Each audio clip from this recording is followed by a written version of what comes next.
I made a mistake that could potentially destroy my marriage. How do I tell my husband that our 3 kids are not biologically his? Hi everyone. Today, I'm sharing some truly unbelievable moments involving single mothers, including one that left me speechless. As always, I'll save my favorite clip for the end. In the first clip, a man discovers that he's not the biological father of his children. He says, "I got my DNA results. I'm not the father." Someone responded with, "Congratulations. You're not the fathers." The man seemed surprisingly happy. If you've ever seen someone walk out of a DNA test after learning they're not the father, they're often smiling. For some men, there's genuine relief in knowing they're no longer responsible for children they didn't father. Honestly, though, I see this man as being taken advantage of, and I don't feel sorry for him. Sometimes, people have to learn lessons the hard way. That leads to a broader topic. Should men dating single mothers feel obligated to pay for things like babysitters? The opinions are mixed. One person said, for the first date, yes, definitely. Another agreed, adding, if she's upfront about having kids and keeps it real, then you should know what you're getting into. If you really want to spend time with her, covering the babysitter for a first date isn't unreasonable.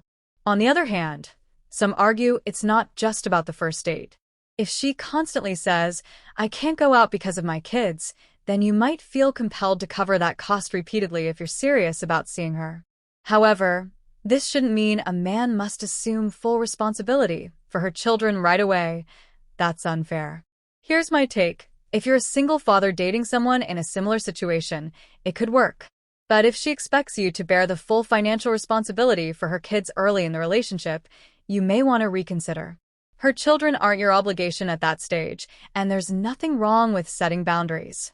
Another topic I've been pondering: why do some women find it disrespectful when a man asks for a DNA test? I genuinely don't understand why this is such a sensitive subject. Is it something you can explain to me? Or are you just as confused as I am? Let me know your thoughts. I don't understand why this perspective isn't more common. It should actually be a standard practice.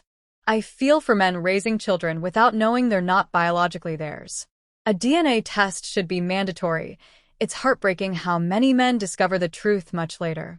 Someone once asked a guy, "Were you raised by both parents?" He replied, "No, just my mother." "Oh, where's your father's?" "I don't know, and I don't want to meet him," he said. "Why not?" "My mother says there's no reason to, and I trust her." "So, you believe your mom? What if she's jealous of your dad and doesn't want you to see him?" "I don't think that's the case. My mom is against toxic masculinity and patriarchy. She said my father was a very toxic man." "How do you know that?" "I've seen videos and photos of him from when I was a baby. In one, he's in the backyard with a group of men, all drunk and holding beers." "What's wrong with that?" "They were acting like fools. From the video, his personality doesn't seem like someone I'd want to meet." "Are you like your mother's?" "Yes, I am. This guy sounds like someone who's heavily influenced by his mother and never had a father figure. It's a sad example of the impact growing up without meeting your dad can have." Meanwhile, in another scenario, a woman confesses her guilt in a shocking situation. "Mistakes like this could destroy my marriage. How do I tell my husband that our 3 kids aren't biologically his?" For context, my husband is incredible. He bought me this beautiful house, gave me gorgeous rings, luxurious cars, and treats our kids wonderfully. He's loyal, kind, and has never cheated. But the guilt is eating me alive. Some days it overwhelms me, and I don't know how to handle it. I'm terrified he'll leave me, and then what? If he divorces me, I lose everything: my stability, my home, and my security. I'm hoping someone out there has been in a similar situation and can offer advice. But let's be real. She's not looking for advice. She's looking for sympathy. She wants people to reassure her that she's not at fault and should keep lying to her husband. Why? Because some women normalize this behavior and don't feel guilty at all. Honestly, I hope her story goes viral so her husband finds out the truth. Switching topics, to single moms out there, are you really okay? Raising kids alone isn't something to brag about. Coming from a single mom herself, I can tell you it's tough. Some women try to portray it as an accomplishment, but it's not. Worse, They often raise their standards while expecting others to accommodate their choices. It makes no sense. For instance, a woman might boast about being a New York Times best-selling author or having 6 kids by the age of 22. Wild. At what age did she even start? Someone should investigate. It's concerning. Also, if you have more than 2 baby daddies, think twice before making big decisions like voting. You might not be the best judge of character. Finally, here's a story about trust gone wrong. He noticed something odd when she came home one day with a new purse. Curious, he asked, "Where did you get the purse?" She replied, "Oh, my coworkers chipped in and bought it for me." This raised a red flag. Don't you dislike your coworkers? He thought, but let it slide. Fast forward to the weekend, her baby daddy dropped off their son. The little boy excitedly said, "Mommy, do you like the purse that me and Daddy got you for your birthday?" "I picked it out." The boy pointed to the very same purse she claimed was from her coworkers. It was clear she belonged to the streets. This is exactly why I advise avoiding women who still have an active baby daddy in their life. Situations like this happen more often than you'd think. In 2024, if she wants to split the bill or pay herself, it's a sign of independence. Not letting her pay might seem polite, but it could come across as undermining her ability to be the strong, independent woman she claims to be. By the way, do you want some McDonald's French fries? I can share mine. Speaking of random thoughts, I find it amusing how much I'm drawn to dreadheads, but that's beside the point. Here's something I've always wondered about: married actors kissing other people on screen. What does their spouse think about that? I mean, it's just acting, right? But still, it's interesting to think about. Anyway, how are you? Oh, I'm good, thanks. Wait, was I supposed to ask a question? Are you hearing me right? I thought you were the one asking questions. Now, let's talk about relationships. Picture this. A guy brings a girl a money bouquet instead of flowers. It sounds thoughtful. He used the money he'd have spent on flowers to make something unique. But then she complains about the denominations. Why do I see 1s and 5s? Where are the 20s? Honestly, that's the classic gold digger scenario.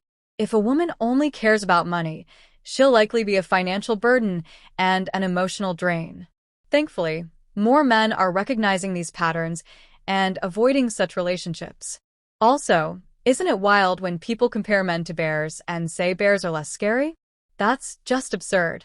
Speaking of absurdities, I had this awkward moment at Taco Bell. The drive-thru staff kept calling me ma'am. I don't know what about me says ma'am, but if you look and sound like a woman, people are going to assume you are one. It's not a personal attack, it's just how perceptions work. On a more serious note, there's a saying, happy wife, happy life.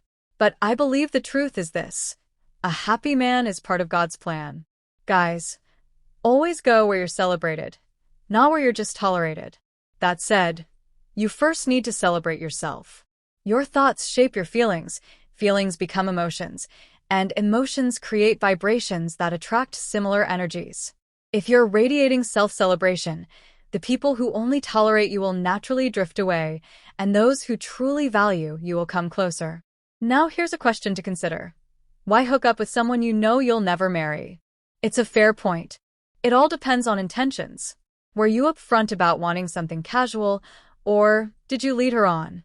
If both of you are clear that it's just for fun, then enjoy yourselves. But if you're playing games, you're just wasting time, yours and hers. Finally, let's talk about cooking. If you couldn't cook at all, we'd probably eat out a lot, or I'd take over in the kitchen. Are you willing to learn? If you're open to it, that's great. But if you're unwilling and uninterested in cooking, we can still be friends. After all, I love food, and I'm always happy to share a meal. I'm not expecting my wife to be Gordon Ramsay or anything, but I would appreciate the basics, like knowing how to cook rice, boil eggs, or use an oven. Anyway, shifting topics, a bizarre interaction occurred recently. Someone asked me, "Are you scared?" "Why?" "What's wrong?" "I'm Jade, nice to meet you." "Are you single?" I replied, "Yeah, okay." "So, you don't have a girlfriend?" "No, just kidding." "Do you have a girlfriend, though? Would you be open to having another one?" "No." Well, that was easy. That conversation was so random.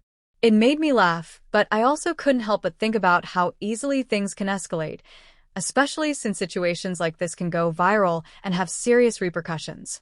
Take, for example, the story of a man who almost ruined his marriage. A guy at a cafe window was flirty with his wife, and she jokingly entertained it. It makes you reflect on how quickly things can spiral when people forget their commitments. Speaking of societal trends, younger women often say they want a man earning six figures. But here's the reality. Only 18% of Americans make that much. Social media inflates expectations, making it seem like 60 to 70% of people earn $100,000 annually. Pull up labor statistics. It's eye-opening. Now, on to something heavier. A man recently discovered that a child he had been raising wasn't his. His wife hid the truth for over a year, and he only found out after discovering legal documents in her car. He confronted her. "Why didn't you tell me? Father's Day would have been the time to be honest." She responded, "I just got the papers. I was trying to find the right time." Heartbroken, he said, "I've cared for this baby as my own. Now I find out she isn't mine. I need to walk away." She begged him to stay. "To me, you're still her father. She loves you. I don't want to lose you." This situation highlights the importance of honesty and communication. While the man tried to be kind-hearted, avoiding confrontation, he ultimately lost both the relationship and the child he loved. It's a reminder to verify situations like this early on. DNA tests exist for a reason. Thanks for watching, everyone. If you found this discussion meaningful, check out the videos on screen for more insights. Your support helps the channel grow. See you next time. Take care.